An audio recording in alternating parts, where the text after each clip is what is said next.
तेफाली के गणित और अंग्रेजी में प्राप्त किए गए अंकों का योग जो है वो कितना है? 30 है। यानी दोनों विषय में अंकों का योग कितना है? 30 है। तो मान लेते हैं, माना गणित में अंक, गणित में अंक x आ गए, और किसमें? अंग्रेजी में, अंग्रेजी में अंक आ गए y। योग कितना है? देखिए 30, तो यहां लिख देंगे योग। योग कितना है? 30। 30 का मतलब x plus Y, x plus Y बराबर 30। y का मान निकाल लीजिए, x प्लस का इधर आगे हो जाएगा माइनस का, तो y बराबर हो गया 30 माइनस x। ये हो गया समीकरण नंबर हमारे पास 1। आगे क्या है? ठीक है, प्रश्नानुसार या अकॉर्डिंग टू क्वेश्चन कह सकते हैं। ठीक है, या पहली शर्त लिख लो। पहली शर्त, पहली शर्त क्या कह रहा है? पहली शर्त में देखो, इसने कहा है उसके गणित में 2 अंक अधिक हो जाएं, यानी गणित नए गणित या गणित में अंक, गणित गणित में अंक अब कितने हो गए? कह रहा है 2 अधिक, 2 अंक अधिक हो गए। अधिक का पहले कितने थे? x, तो 2 कर दीजिए ज्यादा, x प्लस 2। कह रहा है अंग्रेजी में 3 अंक कम हो जाएं। अंग्रेजी में 3 अंक कम हो गए, तो अंग्रेजी में अंक कितने हो गए? अब अंग्रेजी में अंक पहले कितने थे हमारे पास में? y, अब हो गए कम। कम का मतलब होता है माइनस। कितने कम हो गए? 3। आगे क्या कहा है? उनके अंकों का गुणनफल, अंकों का जो गुणनफल है वो कितना हो गया है? 210 अंक। अब नए अंकों का गुणनफल, नए अंकों का गुणनफल वो हो गया है हमारे पास कितने? 210। 210 हो गया है अंकों का गुणनफल उनके द्वारा दोनों विषय में, यानी x और y का मान हमें क्या करना है? ज्ञात करना है। चलिए मान लगाते हैं। देखिए यहाँ पर अंकों का, जो नए अंकों के आए इनके गुणा कर देंगे, x प्लस 2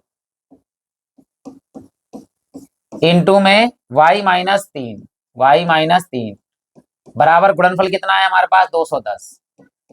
हमने यहाँ देखो y का मान निकाल रखा है, x माइनस 30 यहाँ लगाएंगे। देखो x प्लस 2 तो ऐसे ही रहेगा, इस y की जगह पे लगा दीजिए क्या? 30 माइनस एक्स, 30 माइनस एक्स, इस लगाया y की जगह पर, और माइनस के 3 ऐसे ही रहेगा, बराबर में 210। अब ये घटा वटा लेंगे। देखिए x प्लस 2, 30 में से 3 जाएगा तो कितने बचेंगे? 27, और माइनस में x बराबर 210। गुणा कर लेते हैं। देखिए x की गुणा दोनों से करिए। देखिए पहले x से गुणा 27x, फिर x गुणा यहाँ होगी माइनस के x स्क्वायर।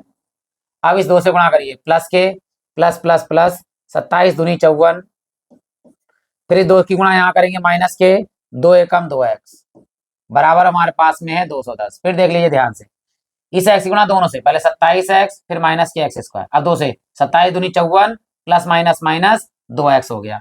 सबसे पहले लिखिए माइनस के x स्क्वायर, फिर आप ध्यान दीजिएगा 27x में से 2x हटाएंगे तो प्लस क्या आएंगे? 27 में से 2 गए तो कितने बचेंगे? 25x। 54 प्लस का उधर आगे काय का हो जाएगा? माइनस का। माइनस का ले जाइए ताकि घट जाए, तो 210 और माइनस के यहाँ 54 घटाएंगे। अब यहाँ माइनस का मान लीजिए ताकि माइनस हमारा वहां पे माइनस लेंगे तभी माइनस इधर भेज देंगे, माइनस से उधर प्लस हो जाएगा, तो माइनस का मान लीजिए, तो एक्स स्क्वायर, ये प्लस का है माइनस के हो गए 25x, और बराबर में देखिए पहले घटाते हैं। देखो 210 है, लास्ट में 10 की जगह मतलब 0 था, 10 आ गया, 10 में से 4 गया तो कितना हो जाएगा हमारे पास? 6। अब यहाँ होगा 0, यानी फिर 10 एक हाथ से लेंगे, 10 10 में से 5 गया तो 5 बचेगा। अब यहाँ बचा 1, यानी 210 में से 54 घटाएंगे तो कितना बचेगा हमारे पास? 156 बचेगा। ये माइनस इधर भेज दीजिए, एक्स स्क्वायर माइनस के 25x, और बराबर में हमारे पास होगा 156। 156 जो है माइनस के इधर आगे काय को जाएंगे? प्लस के, एक्स स्क्वायर माइनस के 25x, और ये माइनस का प्लस का हो गया 156 बराबर जी। अब 156 को तोड़ना है, लाना कितना है हमारे पास में? 25 लाना है। तो अभी देख देते हैं। देखो वैसे तो मुझे लगता है 13 गुणे 13 12 की गुणा कर देते हैं। देखो 13 गुणे 12, तो 13 एकम 13, तो 13 दूनी 26, सॉरी 13 दूनी 26, 13 दूनी 26, और यहाँ होगा 13 एकम 13, तो 6 और 3 2 5 और 1, यानी 13 की गुणा करेंगे 12 से तो कितना आएगा हमारे पास? 156, और 13 और प्लस 12 को अगर हम जोड़ देते हैं तो हमारे पास हो जाता है 25। ठीक है, 13 12 की गुणा करेंगे तो 156 आएगा, और 13 और 12 को जब जोड़ देंगे तो 25 आएगा। तो 25 की जगह लिखेंगे 13 + 12। देखो यहाँ लिखते हैं हम एक्स स्क्वायर, यहाँ पर है माइनस माइनस 13 + 12 एक्स। देखिए इस 25 की जगह लिखा 13 + 12 और साथ में एक्स + 156 + 156 बराबर 0। एक्स स्क्वायर माइनस 13x और माइनस प्लस माइनस के 12x और प्लस के 156 बराबर 0। इन दोनों में देखिए, इन दोनों में कॉमन आ रहा है x, तो x बचेगा, माइनस बचेगा, x बाहर निकल गया, 13 बचेगा। यहाँ पर माइनस के 12 बचेंगे, x लिखेंगे, और माइनस कॉमन लिया तो माइनस प्लस माइनस हो गए। जब देखो 12 और 13 गुणा करी तो 156, जब 12 कॉमन आ गए तो बचेंगे कितने, 13 बराबर में 0। x - 13 यहाँ भी है, x - 13 यहाँ पर भी है, तो यहाँ कॉमन ले लेंगे, और यहाँ है x - 12 बराबर 0। ये पहला आंसर है फर्स्ट, और ये दूसरा है, यानी x - 13 और x - 12। चलिए लगाते हैं, देखिए अगले पेज पे। पहला है फर्स्ट, x - 13 बराबर 0।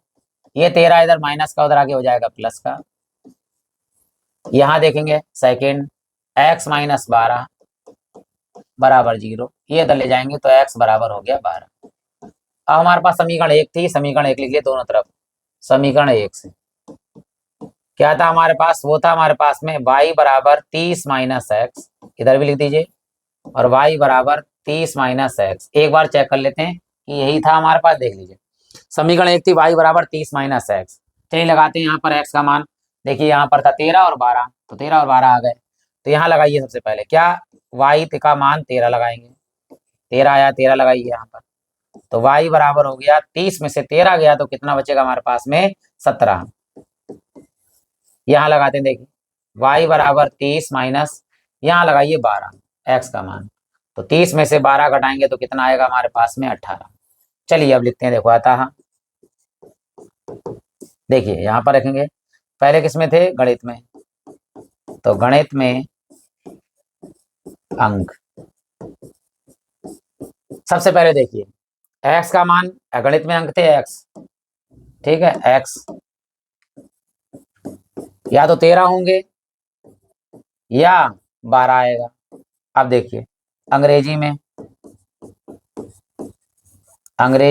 अंक y थे हमारे पास में, अगर 13 होंगे तो यहाँ 17 आएंगे, या इधर 12 होंगे तो 18 आएंगे। देखिए इन दोनों का योगफल देखिए, 13 और 17 जोड़ेंगे तो कितना आएगा हमारे पास, 30, 18 और 12 जोड़ेंगे तब भी